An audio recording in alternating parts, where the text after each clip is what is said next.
So I'm honored today to present to you Dr. Melissa Johnson. She is the founder and CEO of the Institute for Girls Development, also my boss and my mentor.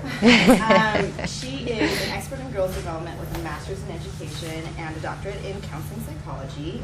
Dr. Johnson has worked with children, teens, and families for over 30 years. She promotes an embodied living approach to raising and mentoring strong girls. And this approach draws together contemporary research in neuroscience, mind-body health, and social and emotional intelligence. Dr. Johnson is the former chair of the master's program in counseling at the University of Laverne, and also has served as an adjunct faculty member at the University of Laverne and the University of Southern California.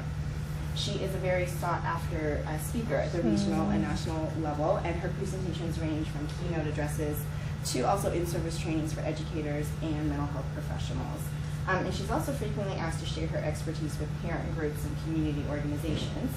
And her peer-reviewed publications have appeared in the Journal of Humanistic Psychology and Professional Psychology Research and Practice.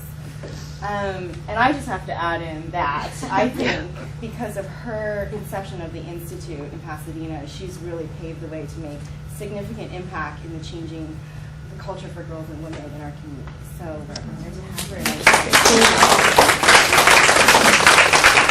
Thank you. It is such a privilege to be here for so many reasons. First of all, I feel honored just to be sharing this space with all of you that are doing such important and powerful things out in our community. And I know it's early, so it took something to get here. And this is a topic that I could spend a whole day talking about with you. I feel so passionate about it, and both as an educator and as a psychologist, have had the opportunity to really work with girls on the individual level and on the more systemic levels of family, school, community around these issues, and to work with parents and to work with educators, figuring out the ways that we can best support and empower girls in social and emotional development. Yeah, you know, when I first started giving talks on this topic, I was getting a lot of requests to come and speak to middle school girls, parents of middle schoolers, educators of middle schoolers, and that makes some sense. The research shows that social and relational aggression among girls tends to peak during middle school. Not that it completely subsides after that, but that it tends to peak in middle school. A few years after that, I started getting calls from elementary schools. Our 4th and 5th graders really need you. So we went. Vicki, Robin, and I, and the rest of our team spent a lot of time with 4th and 5th grade girls, teachers, parents. A few years ago, I started getting calls from preschools. We really need you. That the social and relational aggression that the preschools were seeing, the mean girl syndrome, I'd get the call, we have a mean girl problem at our preschool.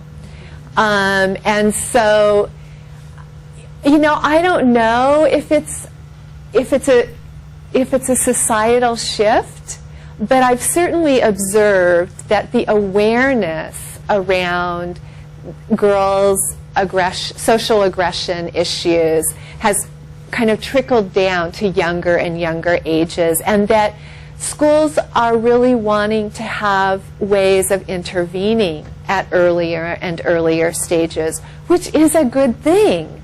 One of the things that we know from some interesting research by Kaplan is that in social interactions among 1-year-olds, 16% of the time it's in a physically or verbally aggressive interaction. For 2-year-olds, it's 26% of the time. And as early as age 3, we start seeing the emergence of what is known as social and relational aggression. Now, just to give you a context for what that is, the early research on children and aggression found that boys were aggressive and girls were not.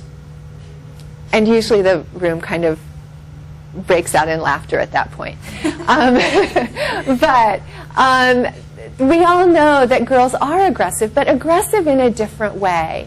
So in the early research, when aggression was being defined very simply as direct physical or verbal aggression, girls weren't showing up in those studies as particularly aggressive.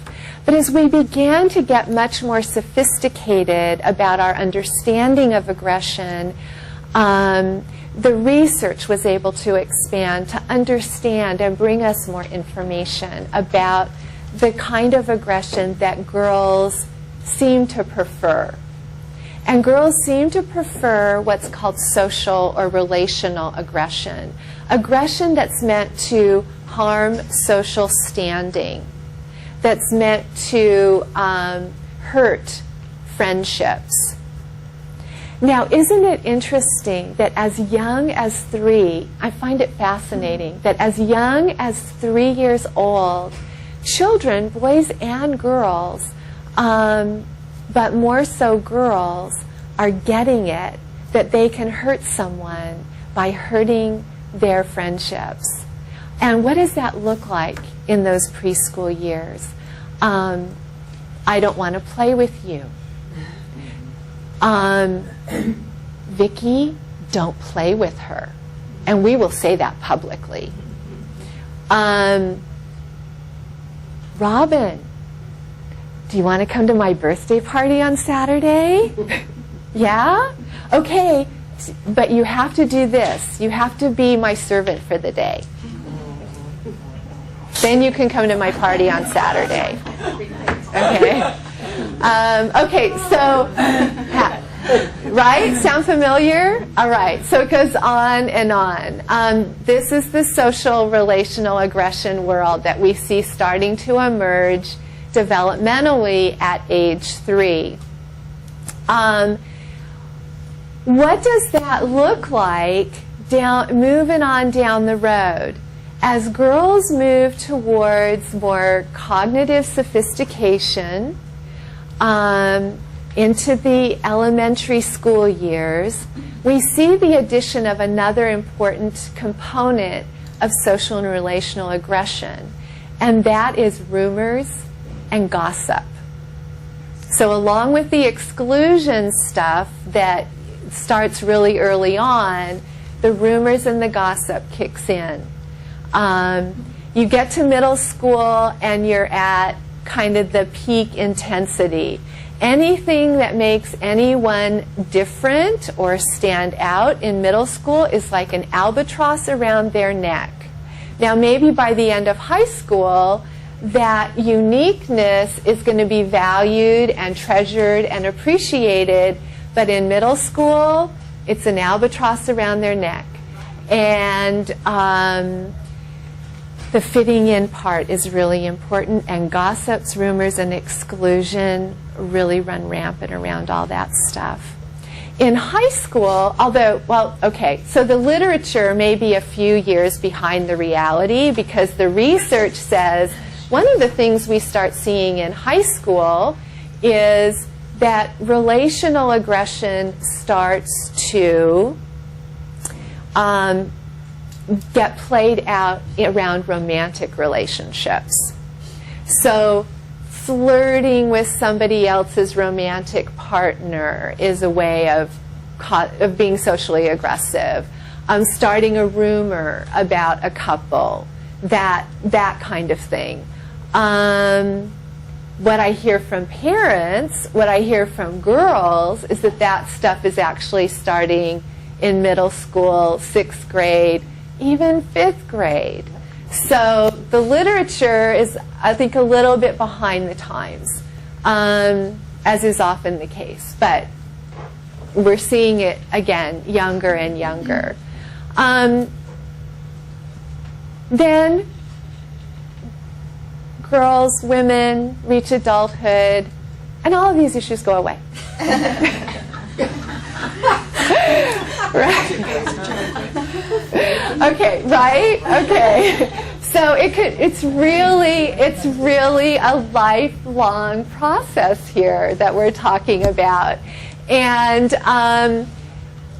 one of the things that I often do some consciousness raising with parents is talking about the role modeling that they are doing.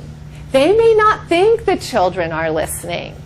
They may think the kids are in the other room doing something else, watching TV, being on the computer, but you can be sure that one eye and one ear at least are peeled and attending to the gossip of mom or dad on the phone, the exclusionary comments, the social relational aggression that's getting played out amongst the adults. Parent cliques in schools. Be aware. Pay attention. Parents supporting each other, being there for each other, good thing. Parent clique, not so good thing. So really helping parents raise their own personal awareness. I call it doing our own work.